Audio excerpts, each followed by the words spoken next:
que vayan presentando, ¿no? Si alguno tiene video, bueno, traten de que esos videos sean cortos cuando son demostrativos, filmaciones o cosas así.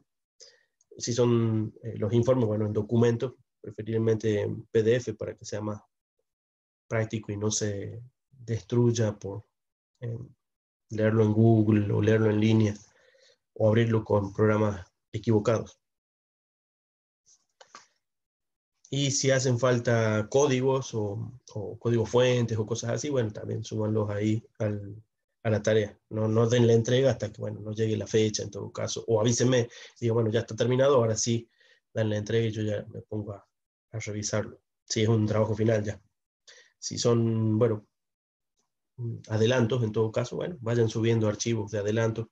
Cualquier cosa háganme comentarios ahí y lo vamos viendo. ¿Sí? Bueno, ¿alguna pregunta, alguna consulta?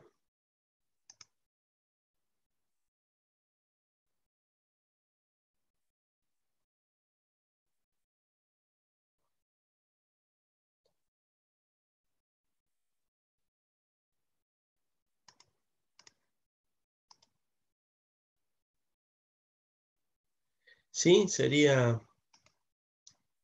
la fecha sería, si no me equivoco,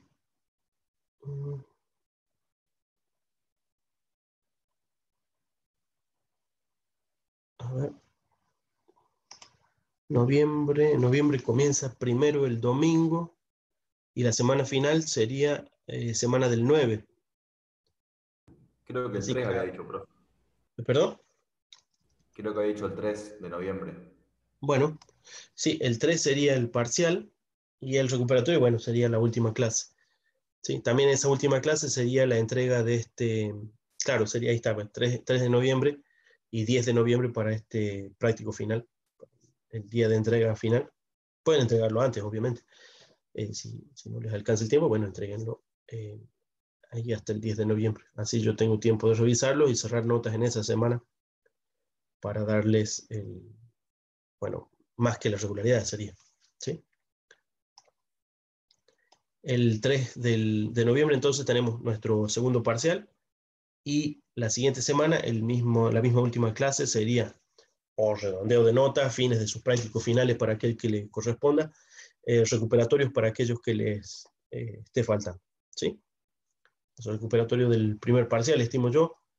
Supongo que bueno, el segundo, si les corresponde, espero que no, pero que les vaya bien en el segundo. Así no están en el recuperatorio del segundo. Pero llegado el caso, si tenían aprobado el primero, recuperarán el segundo si es que les va mal en el segundo. Bueno, ¿alguna otra pregunta?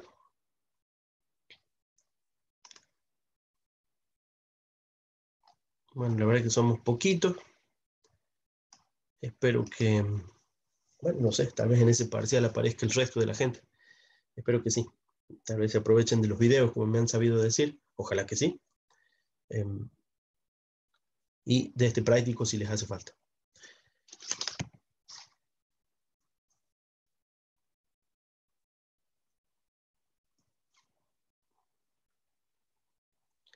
Bien, coméntenme si van entendiendo algo de este modelo que queremos estudiar.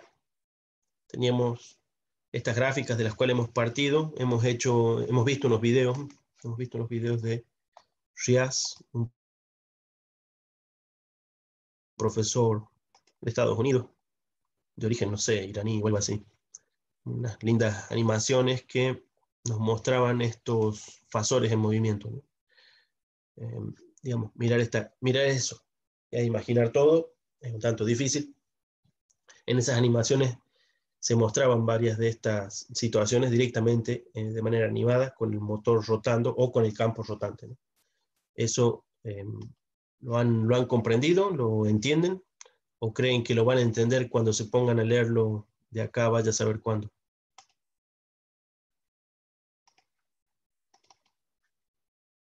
Coméntenme, por favor, ¿no? Se Coméntenme, díganme entiende, cómo, profe. Por ahí cómo. yo todavía lo sigo leyendo y me cuesta ver un poco lo que es los puntos de referencia, los ángulos, pero el desarrollo está claro. O De sea, en acuerdo, la imagen vos me decís, cuesta verlo, dónde toma sí, los ángulos. a qué refiere cada ángulo. Pero después el Sí, desarrollo matemático está claro, se entiende. de acuerdo, de acuerdo. Sí, lo de los ángulos es un tanto al principio difícil de verlo. No digo que hoy ya es súper claro para mí.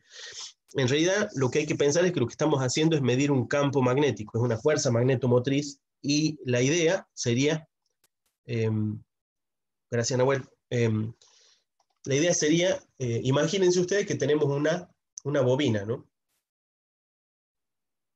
Bueno, no tengo ninguna bobina para demostrar, no sé.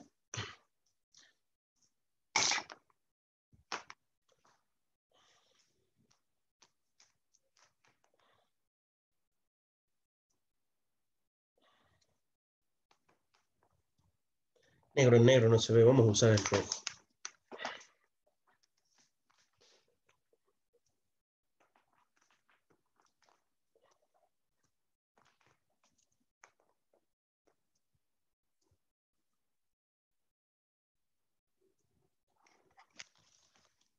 Ahí tengo mi pequeña bobina, ¿sí? Si quisiéramos medir el campo de esta bobina, ¿dónde se desarrolla el campo de esta bobina? ¿Dónde se desarrolla el campo de esta bobina?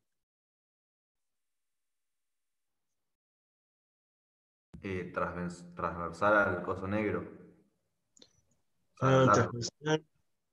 Mm, bueno, sí, en todo caso vamos a pensar en las líneas de fuerza. Mira, ya que tenemos una flecha ahí, vamos a aprovecharnos de esa flecha y vamos a decir, el campo, las líneas de fuerza atraviesan por el centro de esta bobina, ¿sí? Atraviesan por el centro y después tratarán de cerrar el campo todo alrededor. En realidad esto, vieron, tiene la forma de una manzana esos campos, ¿sí? Tenemos un norte y un sur, ¿no? Un norte y un sur siempre, ¿de acuerdo? Ahora, acá yo estoy pensando en una única bobina. Si tuviera un campo de una bobina que está a 90 grados de esta, ¿interfiere un campo con el otro? No. No. Si estuvieran a 90 grados una bobina de la otra, y de hecho eso lo pueden ver ustedes en algunos montajes de circuitos de RF, cuando hay a veces bobinas de choque, a veces bobinas de RF en circuitos de radio, que después, bueno, ustedes lo van a estudiar con un poco más de detenimiento, o incluso van a montar algunos circuitos de radio analógica, ¿no? En electrónica aplicada 3. Este año están con la 2, puede ser, aplicada 2. Sí, con la 2 este año. Bueno, el año que viene van a tener la 3, va a estar un poquito especializada en RF. En RF puede que les toque armar algunas placas. Yo las construía cuando era un muchacho y nos dedicábamos a jugar con electrónica para hacer FMs, hacer pequeñas radios FM. Está prohibido, obviamente, transmitir en bandas de FM, pero uno cuando era un muchacho tampoco transmitía en gran potencia de última. Bueno, entonces hacíamos una plaquita simple y las dos bobinas de sintonía las poníamos una a 90 grados de la otra. Una a 90 grados de la otra, en la placa, ¿no? Visto de arriba, una a 90 grados, cosa de que no se interfieran, ¿sí? De hecho, esas bobinas también actuarían como una mide a la otra. Pero ¿cuánto mide una de la otra? Mide la proyección, ¿sí? Mide la proyección de los ángulos de esos campos. Y esos campos están llegando uno a 90 grados del otro. ¿Qué proyección tiene un campo de uno a 90 grados del otro? ¿Qué proyección tiene uno sobre el otro? Piénsenlo como vectores. A 90 grados, cero. La proyección es cero. Son ortogonales. Cero. Así es, cero. Alguno habría dicho un punto, pero ese punto no mide nada en una dimensión, ¿sí? No mide nada en una dimensión, es el cero. Entonces, efectivamente, no se interfieren. En una real algo se interfieren por las terminaciones, por algunos otros detalles físicos, ¿no? Pero en principio, idealmente, no se están interfiriendo si están en 90 grados. Ahora, ¿qué pasa si yo angulo un poco esas bobinas? Vamos a poner el caso típico. Las alineamos una en contra de la otra. La alineo una en contra de la otra, norte con norte, por decir. ¿Cuál sería el resultado? Se restan. Se restan. Ahora, eso se restan, supongamos, si estuvieran las dos en fase, si las dos llegan al mismo norte a la misma vez, se restan y dan un cero justo, una vez más, ¿cierto? Sí. Sí. ¿Sí? No. Si estuvieran alimentadas por la misma Sí. corriente, pero están Sí, por la enfrentadas. misma corriente, sí. ¿Sí? ¿Está bien? Ahora, ¿qué pasa si en cambio una corriente llega Bueno, diferida, desfasada una de la otra, ¿sí? Supongamos que vienen desfasadas sería en 180 grados. Cuando esta llega al norte, la otra está hacia el sur. Y cuando esta va al norte, esta está hacia el sur. ¿Qué hacen esos dos campos? Se suman. Se suman. Nos daría el doble. ¿Está bien? Entonces, ese es el principio que tenemos del ángulo de medición. ¿Cuál es el ángulo de medición? Depende de dónde nos paramos. Si me paro en la punta de la bobina, estoy midiendo el campo a pleno, al menos cuando me apunte a mí. Si no, el campo a pleno hacia el otro lado, hacia el lado sur. ¿Sí? Cuando me apunta a mí, al lado norte, bueno, listo, estoy midiendo el campo a pleno. Si no, lo mido a pleno, pero en negativo. ¿Sí? Si estoy yo alineado en la medición de la bobina. ¿Sí? Como este sistema de constructivo del estator, a ver si lo podemos ver en alguno de estos. Me he olvidado, creo que era este uno.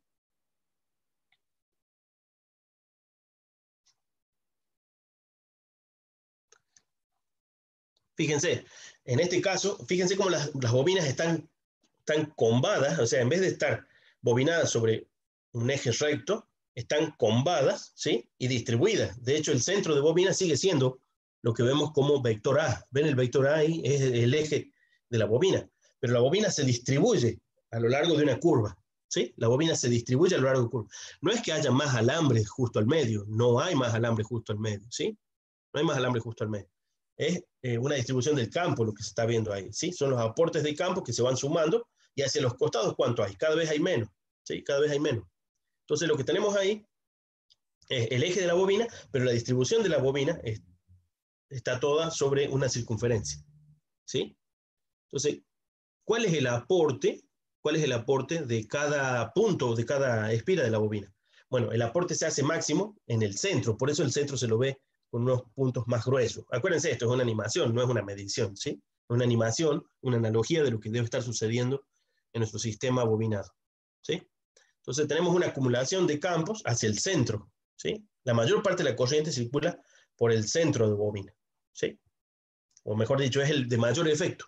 ¿Por qué? Porque las demás van aportando cada vez menos, no porque lleven menos corriente, sino porque esa corriente ya no está alineada con el centro, ¿sí? La corriente que la circula ya no está justo a 90 grados del eje de la bobina, sino está en un ángulo, cada vez en un ángulo, hasta que llega, por ejemplo, imagínense las que están en las puntas, de hecho están dibujadas, hay unas que están apenas laterales sobre las puntas de la fase A. ¿Cuánto puede ser el aporte de esas? Prácticamente cero, ¿sí? El campo que genera esa bobina, ¿cómo es esa bobina? Circula por aquí, ¿sí? Pasa por aquí, ¿sí? Cierra por aquí. Entonces, ¿cuánto le aporta a ese eje?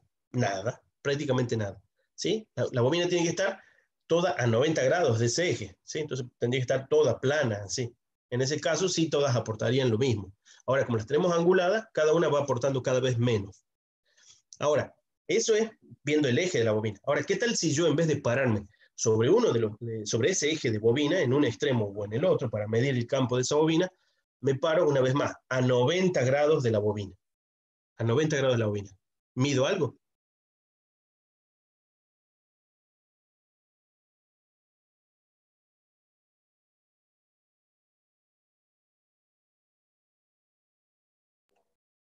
No. No, no mido nada, ¿sí? Fíjense que el centro tiene el máximo aporte. Y si yo angulo mi medición al centro, ¿sí? Yo me paro en ese punto para medir el campo generado por esa bobina, en ese punto es nula, ¿sí? ¿Dónde es máxima? Si yo me alineo con el eje de la bobina. En el eje de la bobina tengo el máximo, o al menos el máximo pulsante, ¿sí? Máximo, mínimo, etc. ¿Sí? Entonces, ahora, si tenemos el 0 a 90 y el máximo en plano, ¿qué valores tienen puntos intermedios? ¿Qué valores tienen puntos intermedios? Bueno, yo supongo que ustedes pueden deducirlo, pero lo vamos a hacer un poco más preciso. Lo que tenemos es una curva de coseno. Es una curva de coseno, ¿sí? Va disminuyendo hasta que se hace 0 a 90 grados. Va disminuyendo hasta que se hace 0 a 90 grados. Y máxima en la alineación, justo en la alineación, ¿sí? Justo en la alineación del eje de medición. Ese es el ángulo alfa o beta, dependiendo de dónde nos paremos a medirlo. Se llama delta de K en mi notación abreviada, ¿sí? El ángulo de medición. Entonces, ¿Dónde queremos conocer la fuerza magnetomotriz? Bueno, depende de dónde se paren. Si ustedes se paran alineados con un eje de bobina, listo, va a ser máxima cuando estén alineados con ella. Cuando venga la corriente máxima, perdón, cuando el campo sea máximo sobre ese eje, listo, ustedes van a medir el máximo. Ahora, conforme el máximo se vaya yendo hacia el otro lado, lo van a medir cada vez menos positiva, negativa, más negativa, hasta el otro punto, ¿sí? Pero la van a seguir midiendo. Ahora, si yo me voy a 90 grados de ese eje, voy a medir 0. No importa si pulsa o no pulsa, voy a medir un 0, ¿sí? Ahora, si yo en cambio comienzo a angular mi eje de medición, va a tener una proyección sobre ese eje, ¿sí? Es cuánto se alinea de ese campo. ¿Qué significa alinear ese campo con el eje de medición? Es descomponerlo en dos vectores. Hay un vector sobre el eje y hay un vector que sumado a ese sobre el eje me tiene que dar la componente sobre mi eje de medición, ¿sí? Estamos en coordenadas polares, ¿sí? Todos los sistemas aquí en el estator serían coordenadas polares, o en el rotor también, ¿no?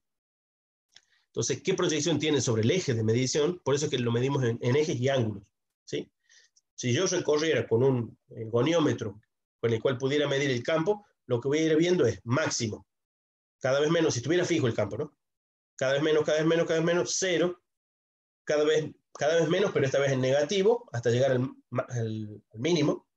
Lo mismo para el otro lado, y así, 0 otra vez en los 270 grados, y así, ¿sí? Si yo pudiera ir midiendo cuando esté en campo máximo, norte, sobre el eje.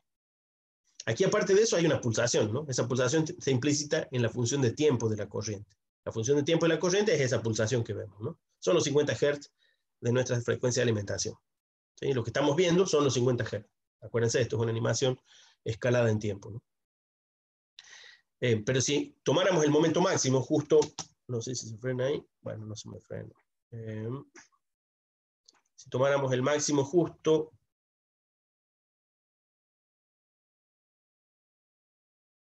ahí tenemos el norte, ¿no? Nos está apuntando hacia el norte. El sur tiene su mismo valor, nada más que con valor negativo, ¿sí? Recuerden que no es que existe campo para este lado y para el otro no. Está diciendo cuál es el sentido del campo. Está diciendo cuál es el sentido del campo. Eso tiene que estar circulando por encima de las bobinas, ¿sí? Y por debajo. Está envolviendo a toda la bobina, ¿no? Por encima y por debajo. En realidad lo hace en todo el espacio.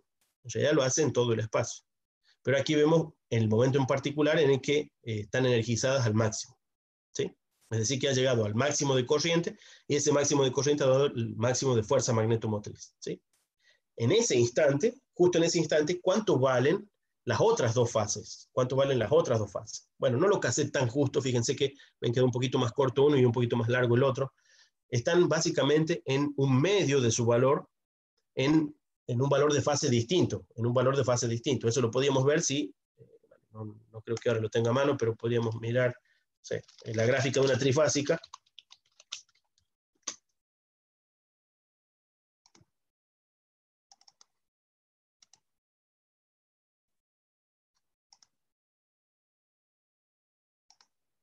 Fíjense, cuando estoy yo en el máximo, vamos a suponer que este es la gráfica de corriente, estoy en el máximo de la fase 1, las otras dos fases están justo en un medio de su magnitud mínima, ¿sí? O máximo negativo, si lo quieren, ¿sí? Justo al opuesto. Nada más que una está creciendo y la otra está decreciendo, ¿no? Está creciendo y está decreciendo, ¿sí? Entonces eso es lo que estamos viendo justo en este punto. Tenemos el máximo de fuerza magnetomotriz provocada por el máximo de corriente circulante en ese instante. Tenemos un medio de esta otra y un medio de esta otra, ¿sí? Ahora, ¿qué fase tienen? Bueno, cada una tiene distintas fases porque están en distintos puntos geométricos de la construcción del estator, ¿no? Ahora, esos campos se tienen que sumar, ¿sí? Lo que decíamos hace un rato, si yo alineo dos bobinas y las dos dan al norte al mismo tiempo, siempre se están sumando. Ahora, ¿qué pasa si están desfasadas? Bueno, de vez en cuando sumarán un poco o se restarán un poco, ¿sí? Eso sucede si yo las alineara, pero no están alineadas, están desalineadas y encima desfasadas en el tiempo, ¿sí? Están desalineadas y encima desfasadas. No están a 90 grados. Si estuvieran a 90 grados, no influye una en la otra. Ahora, no están a 90 grados, están a 120, ¿sí? Están a 120 entre ellas. Entonces hay una componente que se suma a ella y otra componente que no afecta. Hay una componente a 90 grados y una componente que sí se suma, ¿sí? Entonces, si así hacemos con las tres fases a la vez, lo que obtenemos es una resultante. ¿sí? La resultante, bueno, aquí no me dio casualmente porque yo no lo casé justo en el momento adecuado, me da alineada con la mayor o con, en este caso, bueno, con la suma vectorial que da porque no están justo en la alineación máxima, ¿no? ¿Sí? Entonces, siempre me da una resultante, ¿por qué? Porque las fuerzas magnetomotriz o el campo magnético incluso tienen que sumarse. Si están en el espacio, sencillamente se van a sumar. ¿Cuánto se va a sumar? Bueno, depende de la componente que tenga. ¿Esas componentes qué significa? Dependen de su ángulo de posición, ¿sí? Entonces, no solo dependen del instante, o sea, de la magnitud de la corriente, ¿sí? Del instante. Fíjense que eso en las ecuaciones no figuraba, ¿no? Solo figura que son función de tiempo. Vamos a verlo. Miren ahí, ¿ves? Dice, la corriente 1 en el instante t, la corriente 2 en el instante t, y la corriente 3 en el instante t. No dice cuánto es la fase en ese punto, pero está implícito en que son funciones de tiempo, ¿sí? Entonces, podríamos suponer, en este momento la IS1 es máxima. La IS2 y la IS3 están medio para abajo en distintas fases, porque están cruzadas, ¿no? Una está creciendo, la otra está decreciendo, como decíamos recién. Ahora, ¿en qué posición angular está cada una? Ahora, geométricamente. La primera está implícita, está en 0 grados, ¿sí? E a la J0, que sería un 1 aquí, así que por eso no aparece. Aquí está en E a la J 120 grados, o 2π/3, y acá en 240 grados, ¿sí? O sea que no solo tienen valores distintos instantáneamente, eso lo sabemos, ¿sí? Por la propia razón de una trifásica. El instante del máximo de la fase 1 son dos otros valores distintos de las corrientes 2 y 3, ¿sí? Ahora, cuando se van a sumar, se tienen que sumar como lo estamos viendo en esta gráfica. En vez de estar las tres alineadas en el mismo eje, no están las tres alineadas en el mismo eje, ¿sí? Entonces, cuando se vayan a sumar, las componentes se van a sumar, ustedes saben, son sumas vectoriales, hay que descomponerlas o componerlas según la suma que dé, ¿sí? Entonces, pueden ver ustedes que da una resultante. Ahí está la resultante, ¿sí? En otras vemos la resultante, veo una animación en la cual se vea directamente la resultante, voy a ver si la encuentro, no me las acuerdo siempre. La Sin Movie tal vez, o era una con WDG. No me la acuerdo. Bueno, esta se ve, pero es más difícil de imaginarse la suma ahí, ¿sí? Esta es la distribución espacial de las ondas. Esta es.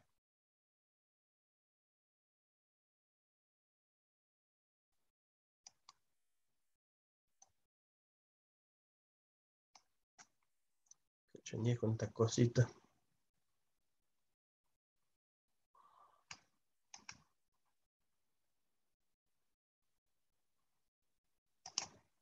Bueno, otra vez no me salió, ¿sí? Pero ahí la tenemos aproximadamente alineada, que es más o menos el mismo instante que capturé en el otro, ¿no? Un poquito, la otra estaba para abajo y esta está para arriba. Con 0,5 en azul y un poco más, un poco menos de 0,5 en verde, ¿sí? Entonces, ¿qué tenemos que hacer con tres vectores que están expresando los campos magnéticos o equivalentemente la corriente en el espacio? Recuerden que lo único que nos falta es una multiplicación por la n para transformar las corrientes en fuerzas magnetomotrices. Bueno, ahí las tenemos. Están en el espacio, aparecen en el espacio cada una sobre su eje, ¿sí? Cada una sobre su eje. Ahora, los valores instantáneos podemos verlos, fíjense los valores instantáneos. No son ninguno el máximo a la vez que la otra, porque están desfasadas en el tiempo.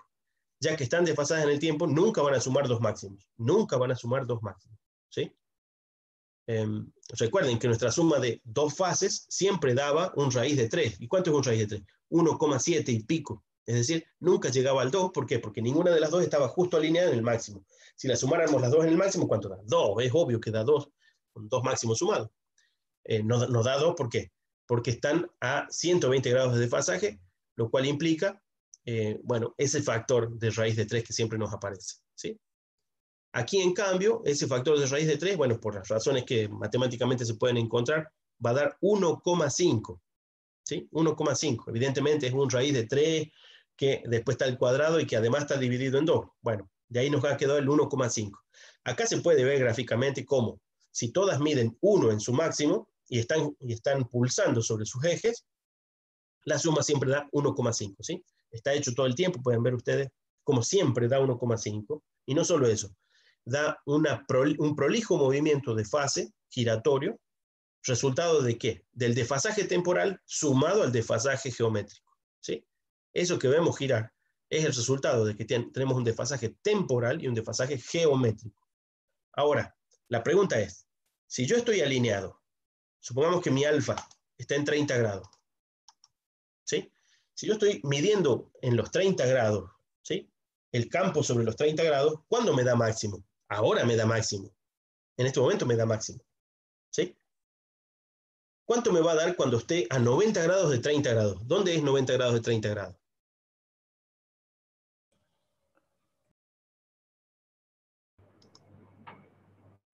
120.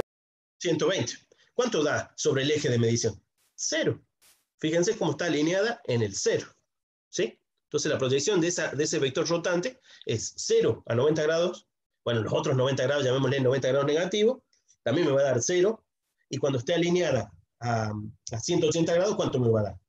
El máximo negativo, el mínimo. ¿Sí? O sea que yo puedo medir sobre el ángulo de 30 grados, medir el campo y me va a dar máximo, luego va a seguir girando, me va a dar 0, luego va a seguir girando, me va a dar mínimo, va a seguir girando, me va a dar 0 otra vez, va a seguir girando, me va a dar máximo.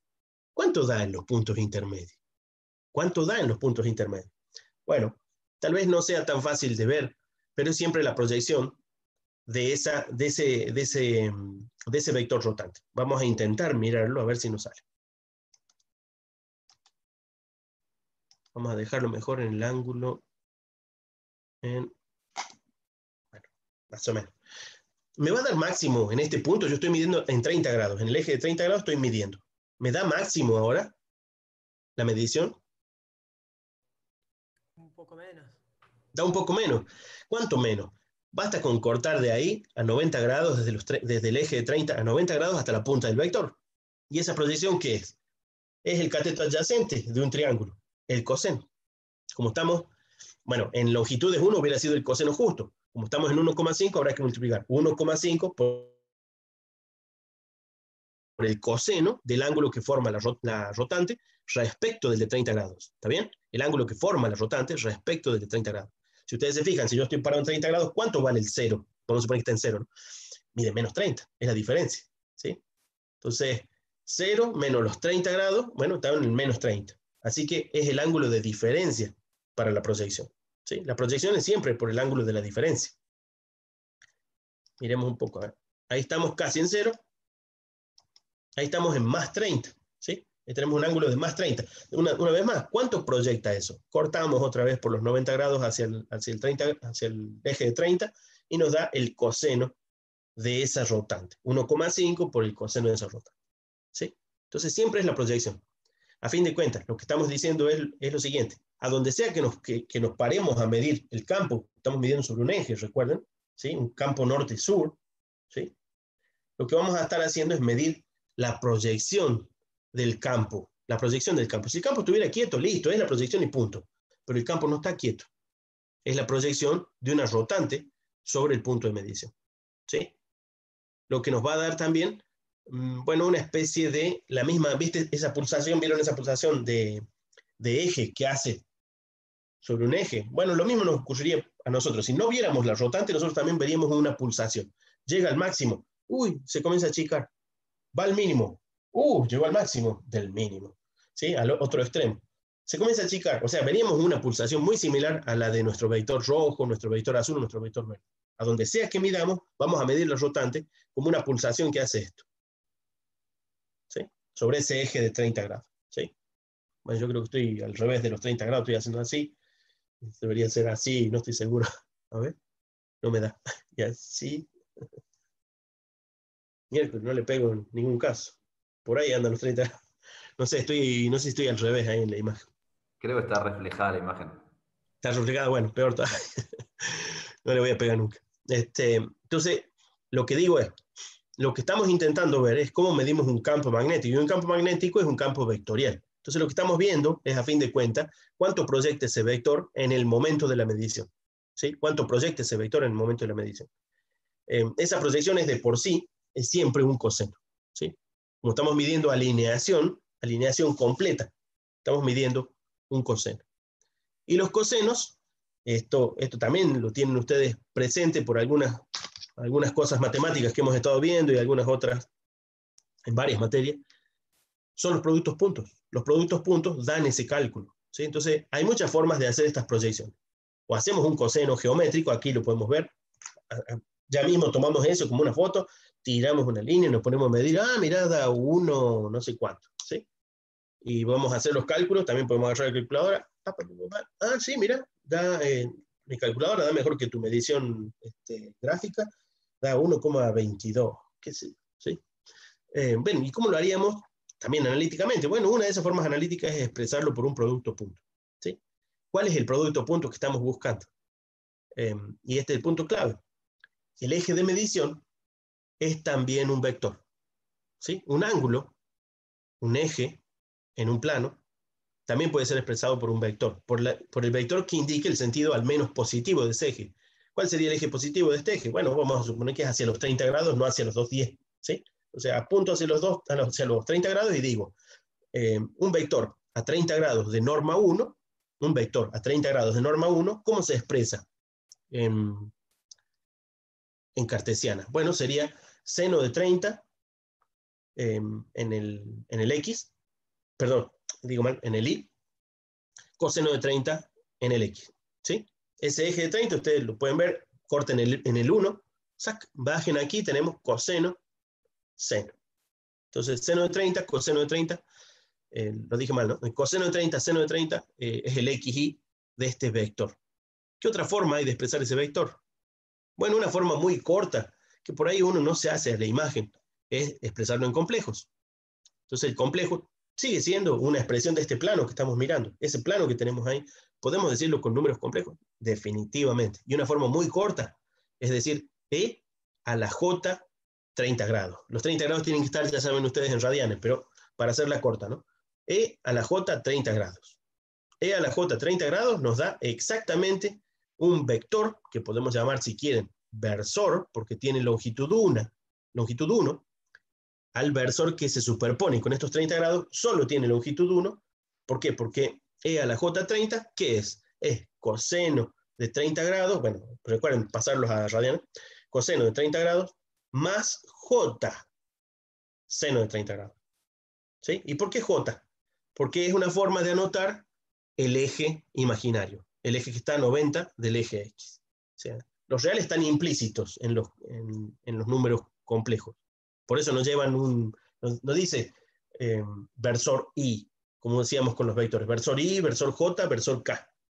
Versor I, versor J y versor K. ¿Qué son versor I, versor J y versor K? Disculpen el trabalengua. El I era nuestro X. El J, podía ser el Y. Y el K, el Z. Era una forma ordenada nosotros de distribuir esos vectores, ¿sí? Sin embargo, los complejos también tienen esa forma de vectores, nada más que implícito el eje X, cuando no tienen ningún indicador, es un número real. Cuando tiene el indicador J, ¿dónde está? Flete usted su número al eje vertical en 90 grados y ya está. Ya estamos en el eje imaginario, ¿sí? Entonces, ¿cuál es la forma corta de un vector o de un versor para nuestro eje de medición? E a la J ángulo. E a la J ángulo. E a la J ángulo es tanto un número complejo, un punto en el plano, un vector al origen. ¿Sí? Esas tres formas se pueden expresar con el complejo E a la J ángulo. ¿Se entiende eso? Sí, profe. Bueno, ahora, el asunto de por qué lo medíamos en un ángulo, recuerden ustedes, es porque estamos midiendo un campo vectorial, y un campo vectorial no es que yo lo voy a medir desde cualquier punto, tengo que referenciarme a algún sistema de referencia, y ya que está nuestro eje cero es el de la primera bobina que tomemos de referencia. ¿Cuál es la primera bobina? Bueno, usted decide cuál es la primera bobina. Si ustedes tienen apoyado el motor, el estator del motor, unas patitas sobre una base, dirá, voy a tomar convenientemente mi eje cero en horizontal. Bueno, usted elige. A partir de ese punto, tenemos que comenzar a medir nuestros ángulos. Y una vez elegido cuál es la bobina correspondiente a ese eje cero, las demás bobinas van numeradas después de esa, para dar los 120 y los 240 grados de posición relativa. ¿Sí?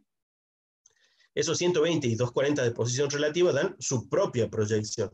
Pero además tenemos que transportarlos nosotros a los 30 grados. Entonces, ¿Cuánto difiere 120 de 30 grados? Bueno, es lo mismo que hacer 120 menos los 30, que nos dan 90 grados.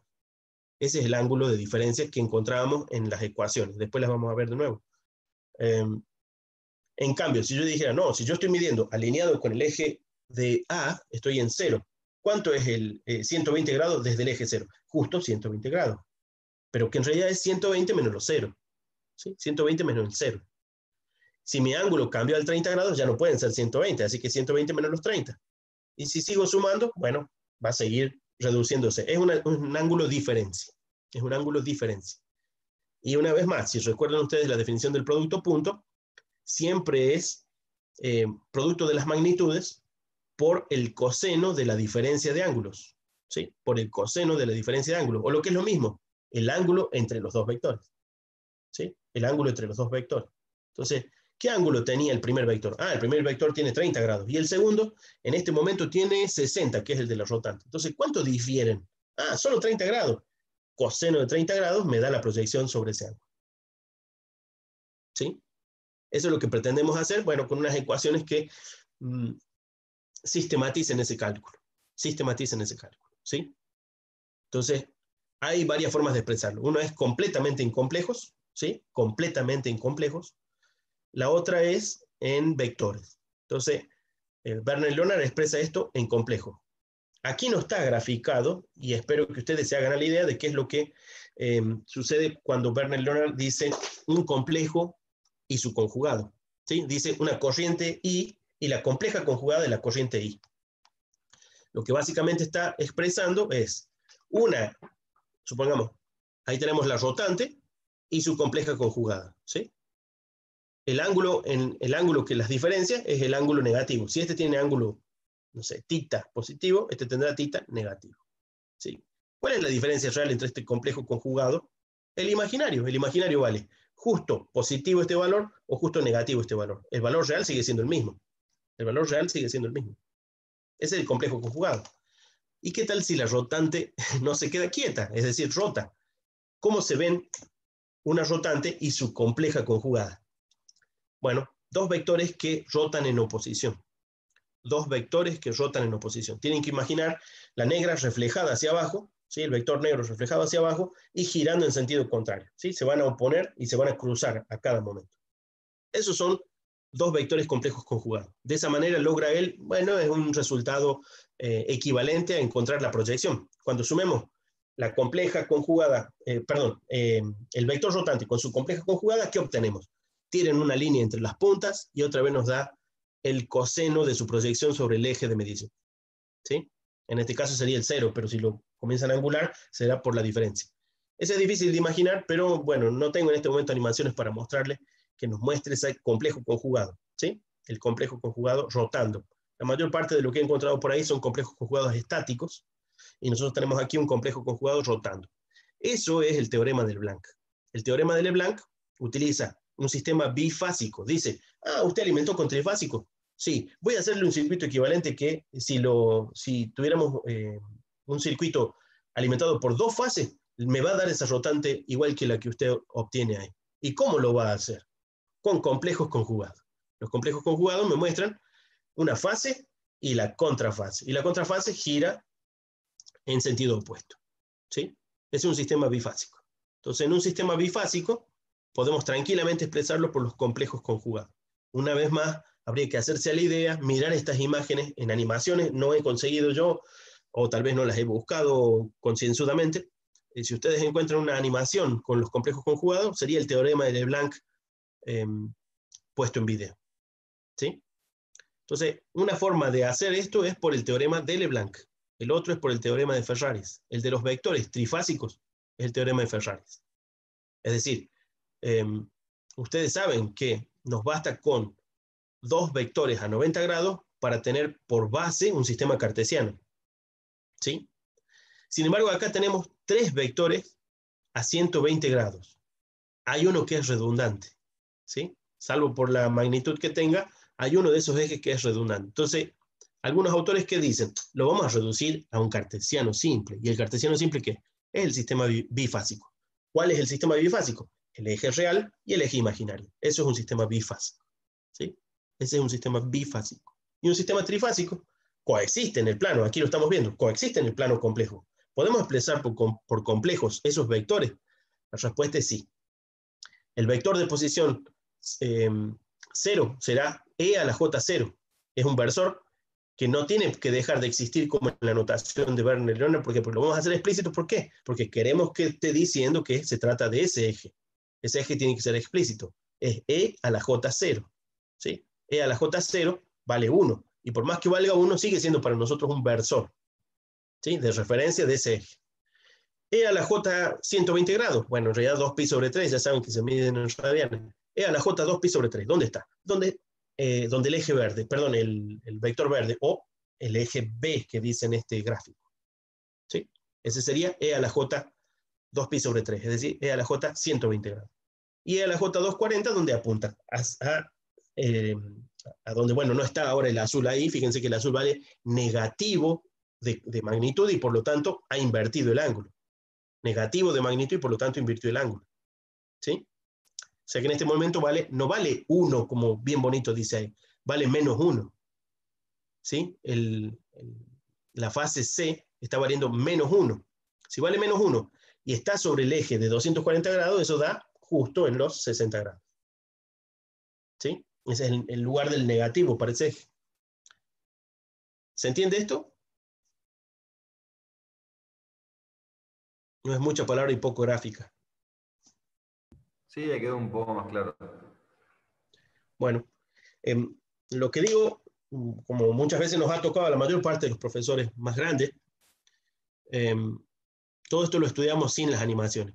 Espero que las animaciones puedan servirles a ustedes casualmente para primero verlo en imágenes y después imaginarlo. ¿Sí? A nosotros nos tocó imaginarlos nada más.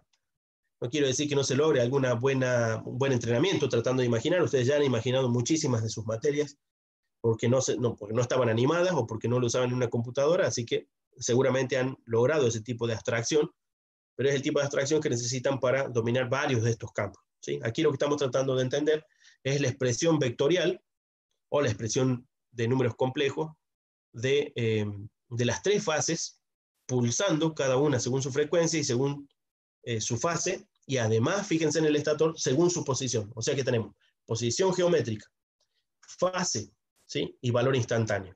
¿Sí? Bueno, el valor instantáneo y la fase están relacionados. Veamos las expresiones a ver si ustedes las pueden comprender. Fíjense entonces la suma escrita original de Werner-Leonard, ¿no? Bueno, me gustaría decir que es evidente, pero tienen que ustedes sobreentender los versores. Acá tenemos un versor a 120 grados. Aquí uno a 240 grados. Y aquí está implícito el de 0 grados. ¿Por qué? Porque está escrito en complejo, y en complejo está implícito el eje real. ¿Sí? Está implícito el eje real. Si no hay indicación, ¿dónde estamos parados? En el eje real. ¿Sí?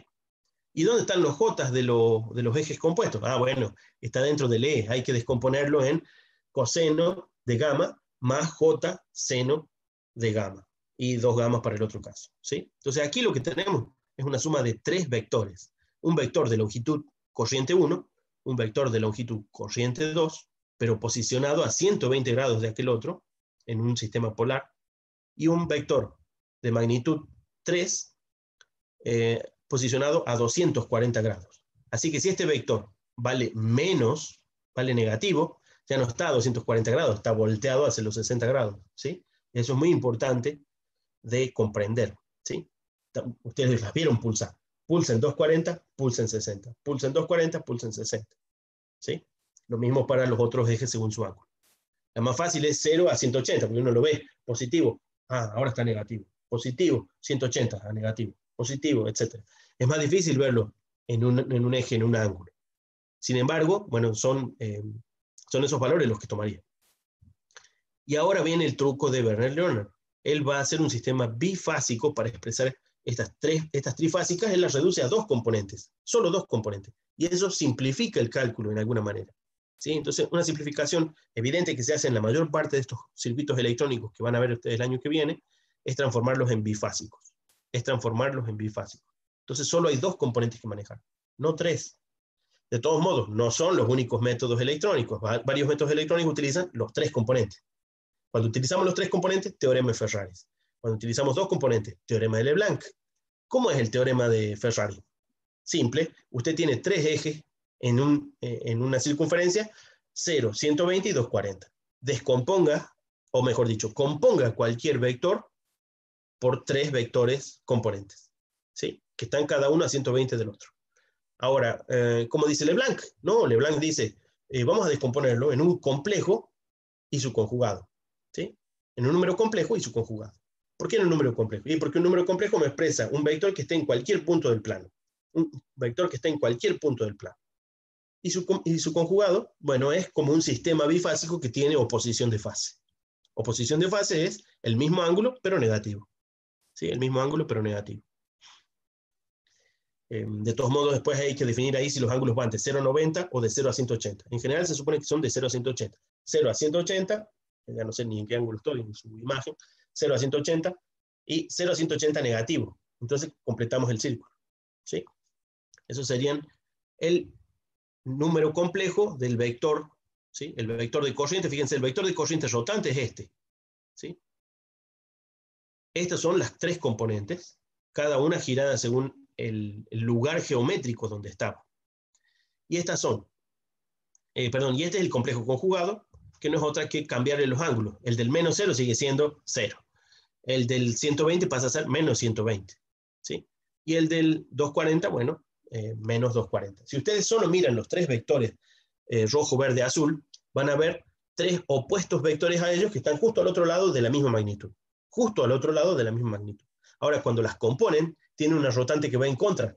Cuando las componen, tienen una rotante que va en contra. Si la rotante va en sentido antihorario, la compleja conjugada va en sentido contrario, ¿sí? Va en sentido contrario, ¿sí? No tengo esa animación, me gustaría después encontrar alguna, o bueno, o tal vez alguien con un poco de buena mano en GeoGebra o algún otro animador pueda construirlo.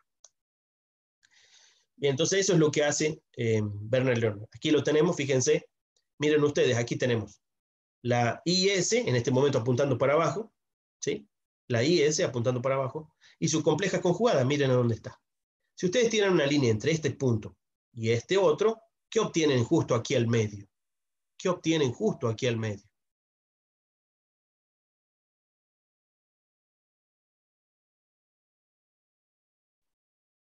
¿Entre dónde, profe, perdón? Sí, si yo tiro una línea de la punta de este número complejo conjugado, de hecho el vector de corriente rotante, y su compleja conjugada tira una línea hasta aquí, cuando corta la mitad, ¿qué obtienen aquí? Esta longitud, ¿qué es esa longitud? Su coseno. Es el coseno. Así que es otro truco para encontrar esa proyección sobre el eje de medición, ¿sí? Entonces, los complejos conjugados también dan el coseno, está implícito, ¿sí? Está implícito, y de hecho ese coseno, si lo quieren explícito, es esta equivalencia que por ahí aparecía, ustedes la conocen algebraicamente, sería más importante comprenderla geométricamente, que eso es lo que les estoy intentando mostrar recién. Ahí está. Si ustedes suman un número con su complejo conjugado, ¿qué da? El coseno del ángulo, bueno, faltan ahí las magnitudes por ser estos versores de longitud 1, ¿sí? Da un medio, ¿sí? Un medio de la suma de ellos, da justo el coseno, ¿sí? Si se fijan en la gráfica, bueno, otra vez no me dónde quedó la gráfica. A ver, aquí está. Si ustedes hacen la suma, ¿dónde da la suma? La suma nos da aquí, en el medio, la suma da acá. ¿Lo ven? Hasta aquí tendrían que cerrar ustedes este rombo, y les va a dar la suma. La suma llega hasta acá. Justo la mitad es el coseno. Justo la mitad es el coseno. Eso es lo que expresa esa ecuación que, bueno, tal vez hayan usado una buena cantidad de veces en algunas prácticas y materias. Aquí lo que estamos tratando de ver es por qué se utiliza esta notación compleja en este modelo y cómo podríamos transformarla en vectorial. Vectorial sería teorema de Ferrari, compleja, hecha en complejos puros, sería un sistema bifásico o teorema de Leblanc, ¿sí? Entonces ese coseno sí aparece, es este coseno que aquí está siendo reemplazado por e a la j alfa más e a la menos j alfa, un medio de todo eso, ¿sí? El coseno lo reemplazamos por eso, y ahí aparecen, pueden ver ustedes entonces, la corriente rotante, el vector rotante de corriente, y el vector rotante de corriente conjugado. ¿Sí? El ángulo de medición, ¿dónde está? Ah, bueno, era fácil. Como era la diferencia de ángulo, entonces este era menos alfa y este es por alfa. ¿Sí? Bueno, eso está un poquito implícito, pero eso es lo que hace este hombre en su notación. ¿Sí? Entonces, no hay gráficas nuevas en las que ustedes puedan ver más allá de estas, ¿sí? La relación de esos complejos conjugados. A partir de ese punto, lo desarrolla así hasta el final, hasta llegar a los torques. ¿Sí? Bueno, yo lo que pretendí es mostrarlo como tres vectores. No encontré esos tres vectores explícitos en muchos libros, la mayor parte lo trata de manera matricial. Hay equivalencia entre las matrices, los complejos y los vectores. ¿Sí? Las matrices son muy cómodas para hacer operaciones de cálculo numérico. Son las que prefieren un MATLAB, Scilab y algunos otros programas así. ¿Sí? Incluso si ustedes lo tuvieran que programar para encontrar esos valores. Entonces yo lo que pretendí es expresar ese coseno como un producto punto. ¿Sí? Entonces tienen ustedes aquí el coseno, acá el coseno directo, que es el mismo de Werner-Leonard. Bueno, eso no lo inventó Werner-Leonard, ¿no? Son las equivalencias de Euler, ¿no? Entonces ahí tenemos el coseno de un ángulo cualquiera, esto no es un coseno extraño, es solamente un coseno común de un ángulo, ¿no? Lo puedo expresar como la suma de un complejo y su conjugada dividido en 2. Esa es la expresión que vimos recién. ¿Y qué tal el coseno de la diferencia? ¿Por qué me interesa el coseno de la diferencia? Bueno, esto acortó un poco el desarrollo, porque si yo introducía estos cosenos, después me tenía que poner en... Bueno, se me ha perdido la ecuación. En esta ecuación, ¿sí? A reemplazar por partes el coseno, ¿sí? Por partes del coseno. Me iba a quedar, bueno, primero la diferencia, después entrar a mezclarlas cada una. Bueno, eso está hecho aquí, ¿sí? Sin mencionar que sean exactamente esos ángulos, lo son. Acá no está el n y acá tampoco está el k. Son dos ángulos genéricos. Entonces, el coseno de la diferencia, ¿a qué es igual? Bueno, lo expresamos con esto, lo operamos. Fíjense que acá se comienzan a agrupar, o desagrupar si lo quieren, EJ delta y E a la J menos gamma. EJ delta y E a la J menos gamma. Cuando lo terminamos de desarmar así, podemos ver que la expresión que tenemos aquí es como si fueran dos vectores. Uno de ellos es E a la J delta y el otro es E a la J gamma. ¿Sí? El producto punto de ellos, ¿cómo serían? Y por sus componentes. Por sus componentes quedan cruzadas. ¿Sí? Pueden ustedes desarrollarlo. Una vez más, si quieren el desarrollo, ahí está el producto cruzado de complejos conjugados. A por el conjugado de B, A conjugado por B. Acá está desarrollado íntegramente.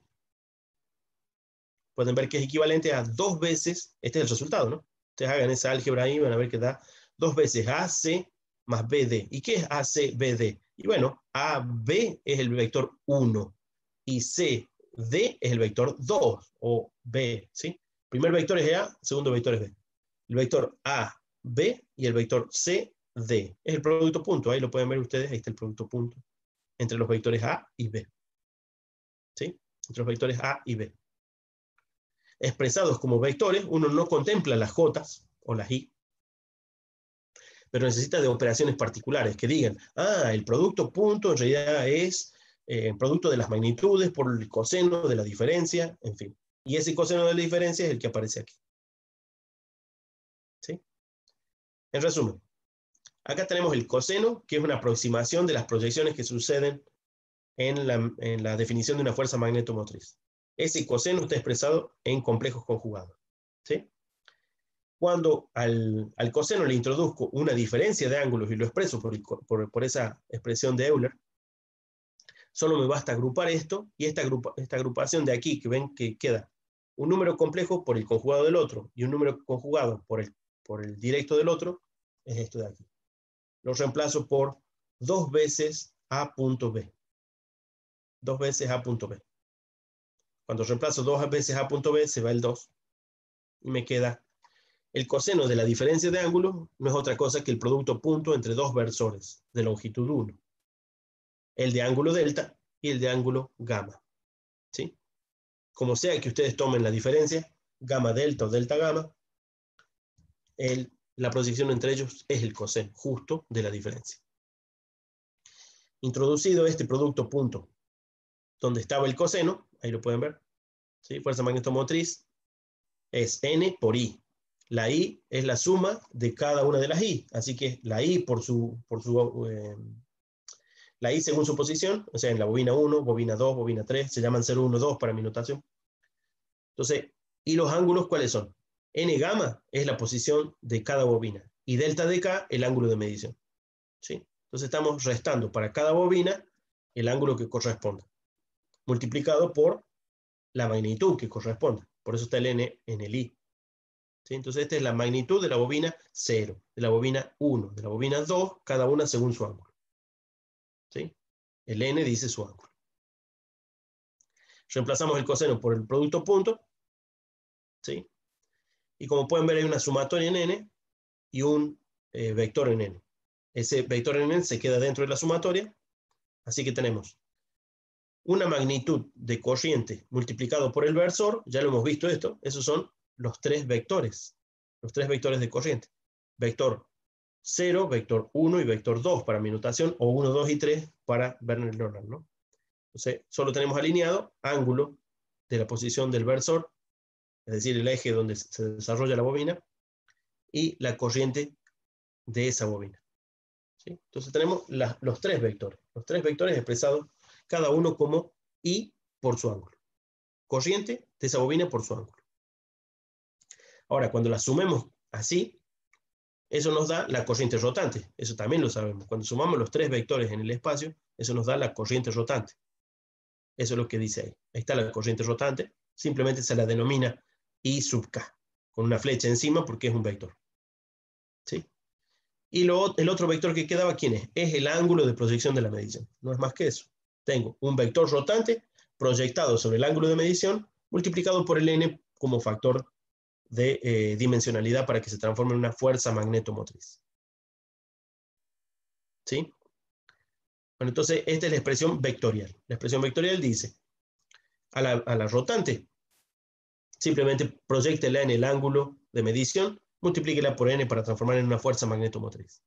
¿Y qué es la rotante? Bueno, la rotante es esta suma de aquí, la hemos separado un poquito antes, fíjense. La corriente rotante es la suma de cada corriente de cada bobina según su posición. ¿Sí? Eso lo hemos visto en el video varias veces. No es más que la suma geométrica. ¿Sí? No es más que la suma geométrica, una suma vectorial.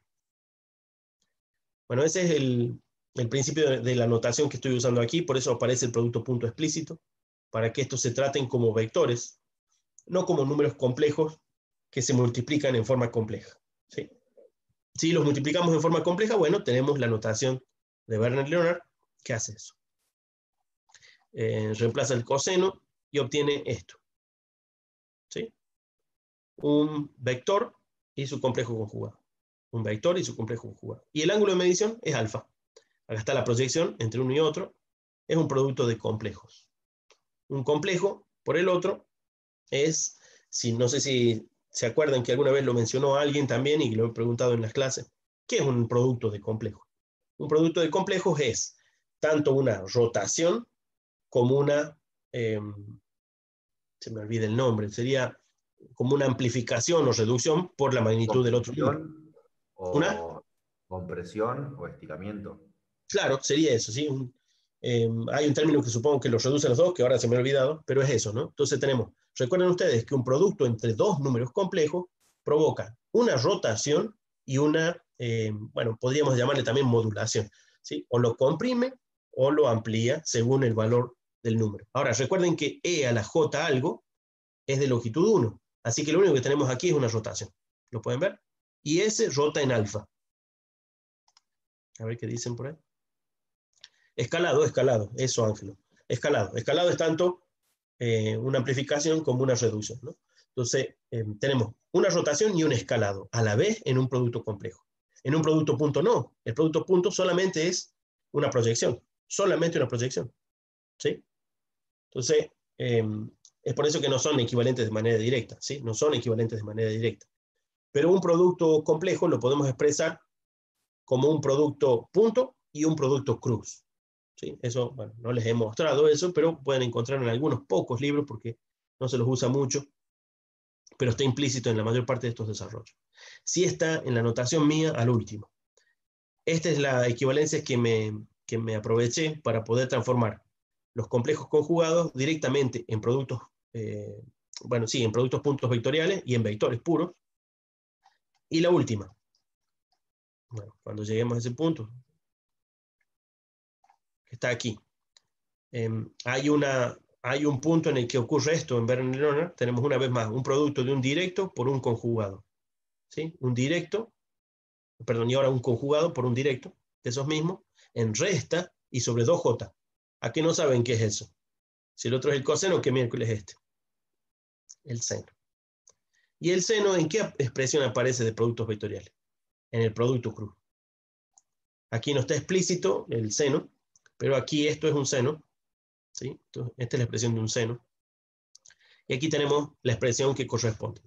A por B cruzado menos, conjugado, menos A conjugado por B.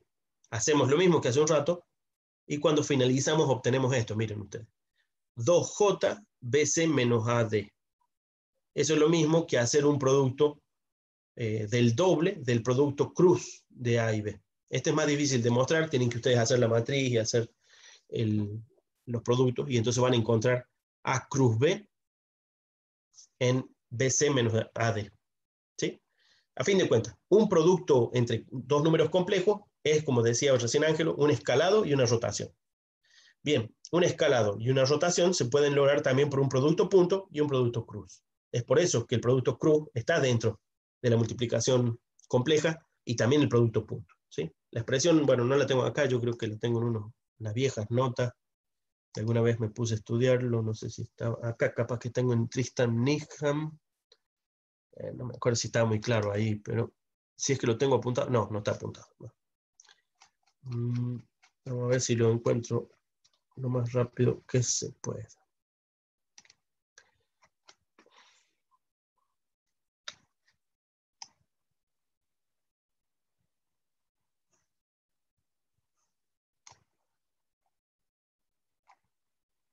Bueno, ahí están en lo que les explicaba recién, ¿no? Senos y cosenos en función de números complejos, es la fórmula de Euler. ¿Sí? Aquí tenemos, bueno, esa expresión. Acá 2 cosenos, la mitad es el coseno. 2 senos, la mitad es el seno. ¿Sí? Esas expresiones, bueno, conocidas. Y por acá no sé si estaba justo la expresión que relacionaba el producto punto, el producto cruz y el producto complejo. Sé que está por ahí, pero se me olvidó de marcarla. Creo que me he ido muy lejos. Vector operations es producto punto, producto cruz, ¿sí?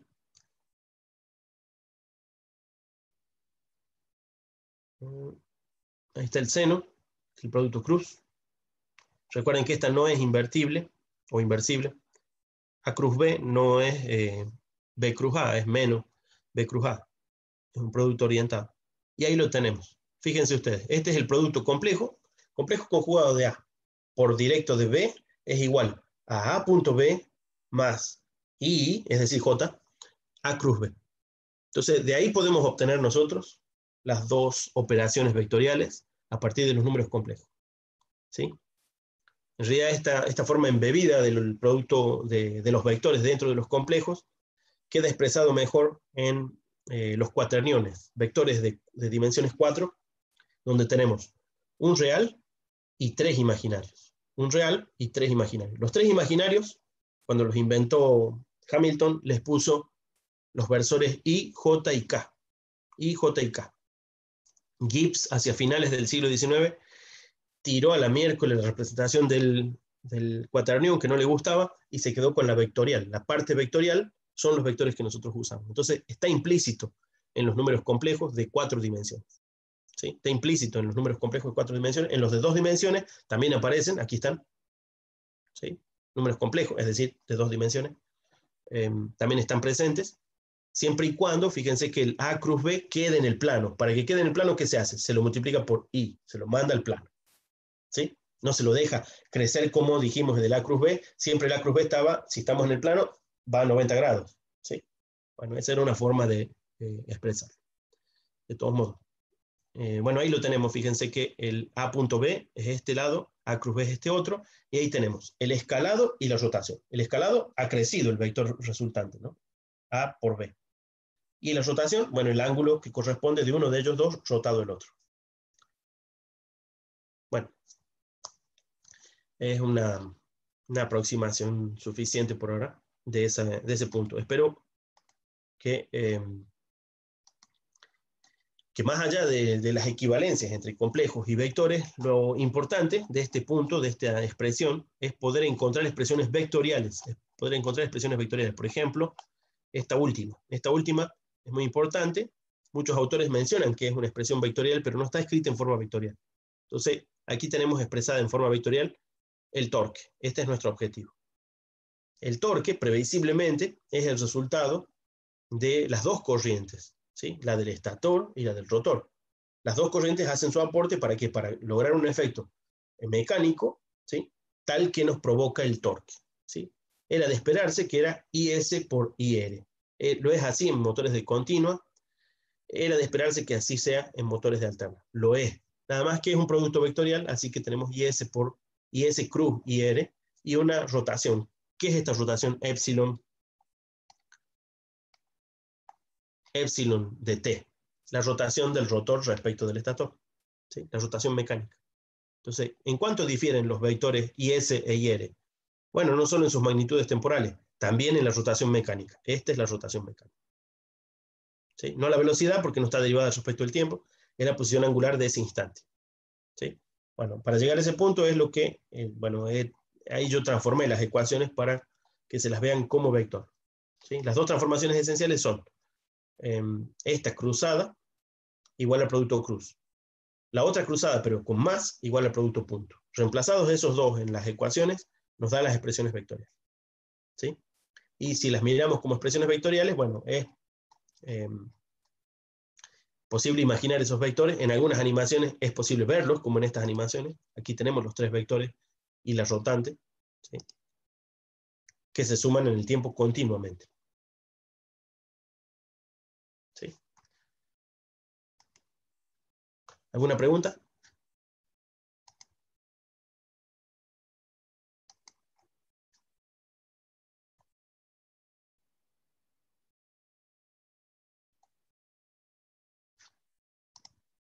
Ninguna, profe, yo por lo menos. Bueno. Escalamiento, escalado, sí, Nahuel, está bien. Bueno, decía, entonces, no me interesa tanto de que ustedes necesariamente descubran o comprendan las transformaciones entre complejos y vectores. Sí que las encuentren suficientemente razonables para saber que son equivalentes. ¿Sí? Y con ellas comprender que son proyecciones vectoriales lo que estamos viendo. Aquí lo que estamos viendo es la suma vectorial, ¿sí? De tres vectores, la suma vectorial de tres vectores, que se nos hacen evidentes. Si son tres campos que difieren en ángulo, hay que sumarlos como vectores, ¿sí? No se pueden sumar de manera directa, ¿sí? No se pueden sumar de manera directa, se tienen que sumar vectorialmente. La suma vectorial no es nula, es ese vector rotante, ¿sí? La suma vectorial no es nula, es ese vector rotante. Si nosotros los conectáramos eléctricamente en un centro de bobina, en un centro de conexión, perdón, eléctrica, lo que tenemos es que la suma de las corrientes es cero. La suma de las corrientes es cero. Pero fíjense que estas son la misma sumatoria en n de los IKN, pero no están giradas. Es como si estuvieran las tres alineadas. Si las tres están alineadas, ¿cuánto da? Y eso lo pueden ver en esa gráfica. Ahí están alineadas. Si ustedes se paran en este punto, están alineadas. ¿Cuánto da? Cero. ¿Cuánto da en este punto? Cero. ¿Cuánto da en este punto? Cero. ¿Cuánto da en este punto? Cero. ¿Cuánto dan puntos intermedios? Bueno, tienen que comprobarlo ustedes si quieren. Cero también. ¿Sí? Entonces este es el sistema simétrico balanceado. El sistema trifásico de siempre, el que estudiamos siempre. Está balanceado porque si lo suman así, tal cual, esas son las tres alineadas sobre el mismo eje, da cero. Cero, cero todo el tiempo. ¿Cómo hemos logrado que esa suma cero deje de dar cero? Bueno, con dos efectos. Uno eléctrico, uno electromagnético, hemos logrado crear un campo por multiplicación de una espira. ¿Sí? Hemos multiplicado tantas veces como n. ¿Dónde está esa expresión? Acá lo tenemos. ¿Sí? Tantas veces como n. Tantas veces como n, cada corriente. ¿Sí? Y a cada corriente la hemos girado, a ver si estaba la expresión original. Bueno, está bien, la hemos girado aquí, en n gamma. A cada corriente la hemos girado en n gamma. ¿Sí? ¿Cómo la hemos girado en n gamma? Y una bobina la construimos aquí, la otra acá y la otra por acá. Chao. Hemos girado las corrientes en 3 ángulos de tal manera que ahora la suma ya no da 0. El efecto neto es ese vector rotante que estamos viendo ahí. ¿Sí? Ahora, ese vector rotante podríamos suponerlo, y esta es parte de la teoría de estos libros, es, bueno, podemos suponer que esos vectores que vemos ahí son corrientes en el aire. ¿Sí? Podríamos suponer que son corrientes en el aire. Es una forma de decirlo, porque en realidad hay que multiplicarlas por n para decir que son fuerzas magnetomotrices. Como el n es solo un escalar, podemos seguir pensando que son, recuerden ustedes, la dimensión de n por i sigue siendo amperes. Así que podemos pensar que son corrientes en el espacio. Entonces, estos son las corrientes como vectores espaciales. Corrientes como vectores espaciales. Hemos logrado que estas corrientes aparezcan en el espacio gracias al efecto de campo magnético. ¿Sí? Una vez que las hemos obtenido, podemos ver que un vector rotante, según la proyección del ángulo de medición, nos dice cuánta fuerza magnetomotriz hay en ese ángulo. En ese ángulo para ese instante. En ese ángulo para ese instante. Con esa fuerza magnetomotriz es que vamos a buscar la inducción. ¿Sí? La inducción en la bobina. ¿Sí? O mejor dicho, la inducción en el estator o la inducción en el rotor. ¿Cuál es la expresión de la inducción en el estator o en el rotor? Bueno, la fuerza magnetomotriz multiplicada por un factor de pérdidas por mu sobre 2h. ¿Sí? Mu sobre 2h multiplicado por la fuerza magnetomotriz del estator, ya que estamos en el estator, nos va a dar la intensidad de campo o inducción en el estator. ¿La del rotor cuánto va a ser? Bueno, la que corresponde al estator por su fuerza magnetomotriz.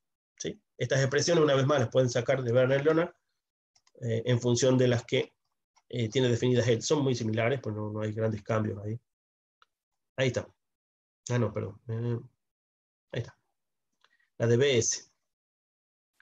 Alfa, epsilon y T. Bueno, lo de epsilon es porque se refiere a beta. En todo caso, después hay unas aclaraciones que hacer ahí. Entonces, ¿cuál es el campo en el estator? Bueno, el aporte del campo, de la fuerza magnetomotriz, perdón, del estator, la del rotor por un factor K, ¿sí? El ángulo es beta, que es alfa más epsilon, o alfa menos epsilon, perdón.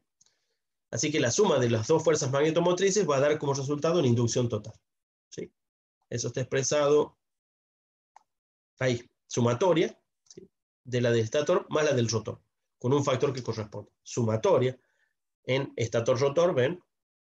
La del estator más la del rotor con un factor que corresponda, cada uno de ellos tiene un factor distinto, multiplicado por mu 0 y h solo para hacer la correspondiente transformación dimensional. H es el entrehierro. ¿Sí? Entonces, esa ecuación, una vez más, hay dos ecuaciones, una para BR, otra para BS. Digo mal, hay una sola que es la suma de ambas, ¿no? Hay una sola que es la suma de ambas por un factor que corresponde, y es directamente la que se emplea luego para encontrar los enlaces de flujo. ¿Qué dan los enlaces de flujo? Bueno, lo que finalmente va a dar como resultado la inducción mutua entre estas bobinas. La del estator y la del rotor tienen inducciones mutuas. ¿Cuál es esa inducción mutua? Bueno, hay que hacer esta integral. Esa integral yo no la hice, solo la tengo expresada puntualmente. Esta es la de Werner-Leonard, está completa. Y lo que obtiene es esto, las razones L y M. Es decir, la autoinductancia de la bobina del estator y la inductancia mutua. ¿Sí? Obtiene la autoinductancia y la inductancia mutua. Reemplaza estos coeficientes, les llama así por razones relativamente obvias en el planteo. Fíjense que aquí está el N, S cuadrado, y acá el NS por el NR. Esta es la mutua. Esta es la propia autoinducción. Cuando reemplaza eso, le queda esta expresión. Una vez más, fíjense que aparecen los IS y S complejo conjugado. Y R complejo conjugado. Ángulo de rotación del momento en que tomamos esa expresión. Bueno, eso se hace más adelante aquí.